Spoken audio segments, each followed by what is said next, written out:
اور داؤد اور سلیمان کو یاد کرو جب کیتی کا ایک جھگڑا چکاتے تھے، جب رات کو اس میں کچھ لوگوں کے بکریاں چھوٹے اور ہم اس کے حکم کے وقت حاضر تھے۔ چنانچہ اس آیات اور اس کے بعد والی آیات کے پہلے حصے کا خلاصہ یہ ہے کہ اے محبوب صلی اللہ علیہ وآلہ وسلم، آپ داؤد اور سلیمان علیہ السلام کا واقعہ یاد کریں جب وہ دونوں کیتی کے بارے میں فیصلہ کر رہے تھے۔ جب رات کے وقت کچھ لوگوں کے بکریاں کیتی میں چھٹ گئی، ان کے ساتھ کوئی چرانے والا نہ تھا اور کیتی کھا گئی، تو مقدمہ حضرت داؤد علیہ السلام کے سامنے پیش ہوا۔ آپ علیہ السلام نے تجویز کی کہ بکریاں کیتی والے کو دے دیا جائے، کیونکہ بکریوں کی قیمت کیتی کے نقصان کے برابر ہے، اور ہم ان کے فیصلے کا مشاہدہ کر رہے تھے، اور ہم نے وہ معاملہ حضرت سلیمان علیہ السلام کو سمجھا دیا۔ جب یہ معاملہ حضرت سلیمان علیہ السلام کے سامنے پیش ہوا تو آپ نے فرمایا کہ فریقین کے لیے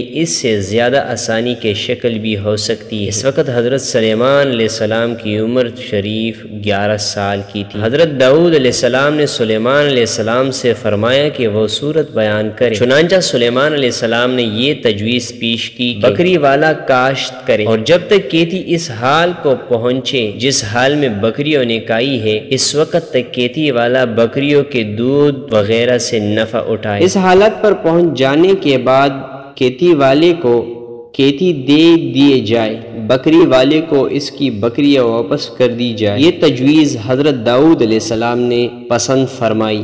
یاد رہے کہ اس معاملے میں یہ دونوں حکم اجتہادی تھے اور ان کی شریعت کے مطابق تھے۔ ہماری شریعت میں حکم یہ ہے کہ اگر چرانے والا ساتھ نہ ہو تو جانور جو نقصانات کرے اس کا ضامن لازم نہیں۔